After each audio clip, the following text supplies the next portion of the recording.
focused on an analysis report that's arguing for a strong buy position on Udemy, UDMY stock. Right, and it's all about capitalizing on that recent 5% dip. Exactly. Following the news about profitability and a potential Coursera combination. So let's just dive right in, because the core data here is actually very strong. It is. The fundamentals are solid. Okay, so just to set the stage, the data points are excellent. You've got the Q3 EPS beat of 13 cents, a pivot to 12.1 million in free cash flow. And that valuation metric, that 0.58x EV to sales, it's almost unbelievable. It is.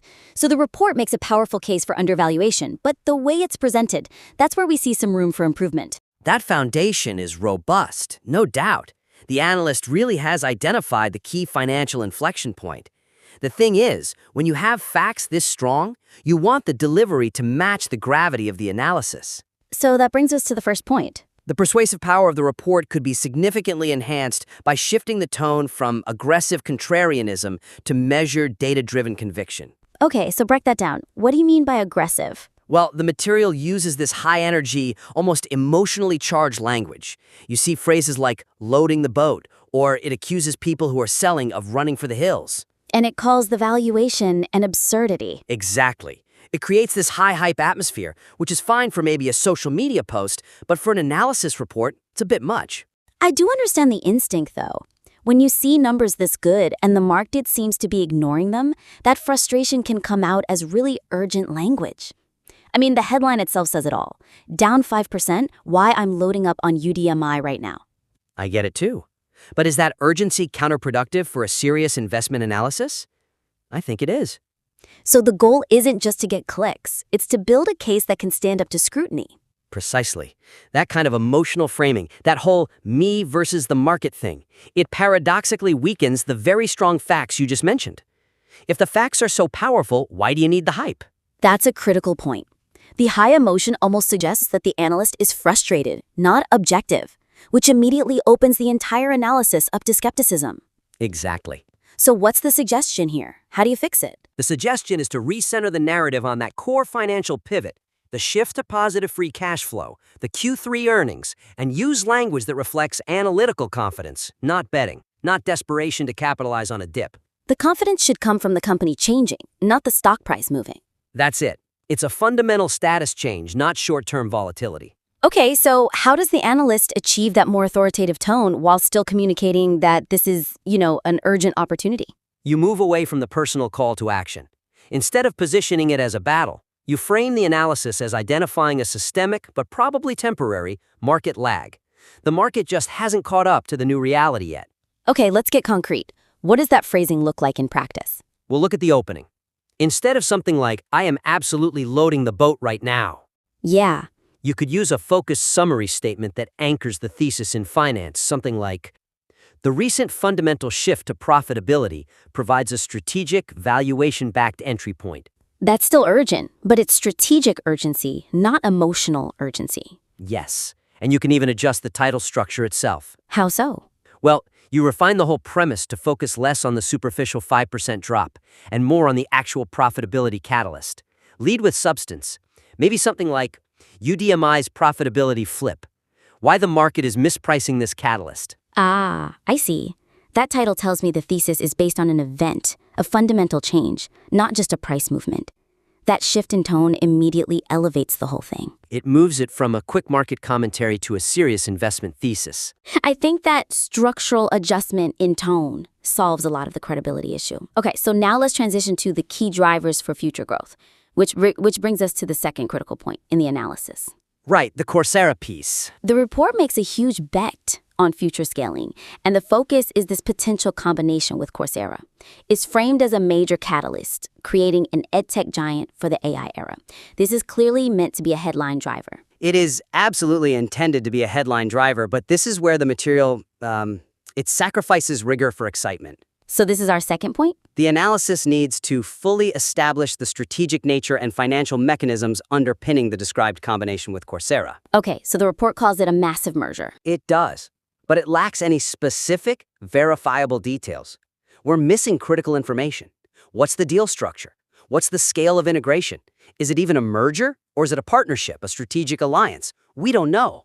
And if this combination is one of the two main pillars of the bullish case, with the other being that profitability pivot, and it's this vague, what does that do to the overall argument? It risks collapsing the structure.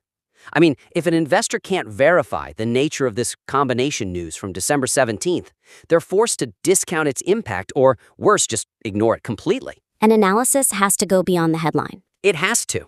Without quantifying the benefits, this growth catalyst just reads like pure speculation. It actually undermines the rigorous financial facts you find elsewhere in the report. So the lack of detail is the clear weakness, but what should the analysts focus on to fill that gap, especially if the news itself is still a bit ambiguous? They have to dedicate analytical space to clarifying what the combination means in real, measurable terms for UDMY's financials. If the exact structure can't be verified, fine, state that limitation upfront, but then pivot to outlining the anticipated synergies required to meet the valuation target. Synergy is the key word there. What kind of specific, measurable points should they be looking for in the edtech space? Well, the report has to outline 2 or 3 specific synergy points and focus directly on how they impact the financial metrics we already know, like free cash flow and revenue growth. For example, is the synergy coming from cost reduction, like overlapping operations, administrative stuff? Exactly. Does that bolster the FCF? Or is it more about market access and revenue? Right. Does it lead to market share consolidation in those high-margin B2B markets where they both compete? Yes. The analyst needs to pose and answer those questions within the report itself. You can't just rely on the idea of 2 big brand names joining forces. That's not enough. So what are some concrete examples of how to rephrase that? The report should move from discussing the combination to discussing the quantifiable output.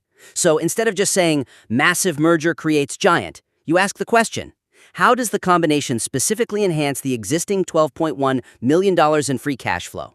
And then you answer it. You answer it. By what percentage can we expect to reduce redundant infrastructure costs? Or what is the specific impact on the blended B2B versus B2C revenue mix? That moves it from a qualitative story to a quantifiable catalyst. That level of specificity really transforms a weakness into a controlled, well-researched variable. Okay, so now we move to the core of the matter. Valuation. This is the cornerstone of the whole report. And the numbers are compelling. They are.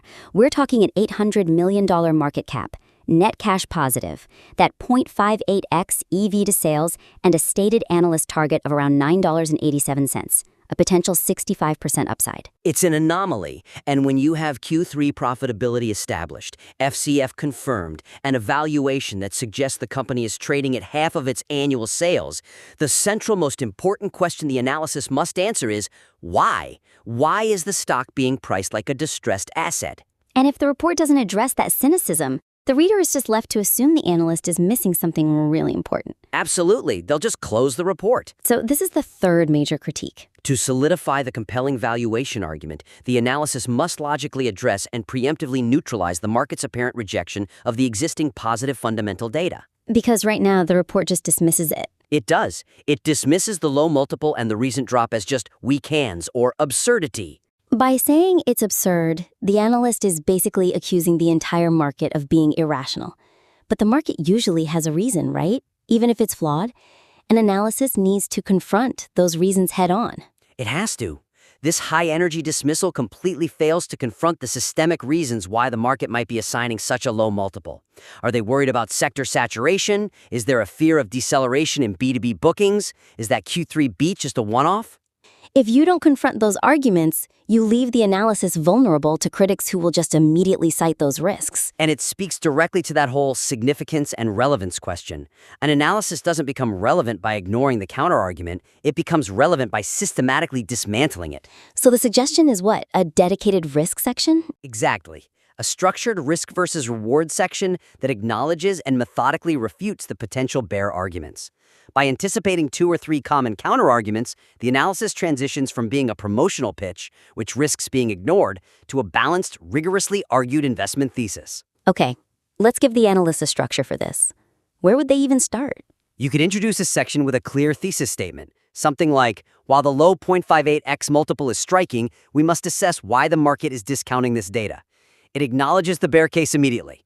Then you break down the known market fears. One of the major fears in edtech is often the sustainability of growth and profitability, especially in these volatile post-pandemic environments. That is the core vulnerability here. So, the analysis must specifically assess the sustainability of that recent profitability. Ask the question, is the Q3 13-cent EPS beat derived from sustainable operating leverage, meaning they're structurally more efficient, or is it due to a one-time adjustment or some seasonal strength that won't happen again? And the answer needs to be supported by trends, not just that one number. Right, trends in operating margins. And that 58x metric, it needs context. A low multiple might not be that special if the entire ed tech sector is trading cheaply. A very good point. So you have to compare the 58x multiple not just to tech broadly, because that's too generic, but specifically against its closest ed tech peers, especially those focused on B2B, enterprise solutions. And if the peers are trading at, say, 1.5x sales, Then the 0.58x multiple is a true anomaly, and it provides strong support for the valuation gap. But if the peers are trading at 0.7x, then the whole thesis changes. Robustness here provides so much more conviction than just calling the current price absurd. that definitely gives the analyst the tools to address the market skepticism, turning a defensive weakness into a proactive strength. We've covered a lot of ground here, focusing on 3 big areas to maximize the impact of what is a strong fundamental story for UDMY. It is, and the underlying data the analyst has collected is truly excellent. We genuinely believe that integrating these high-level points will elevate the report from an urgent call to action to a really robust,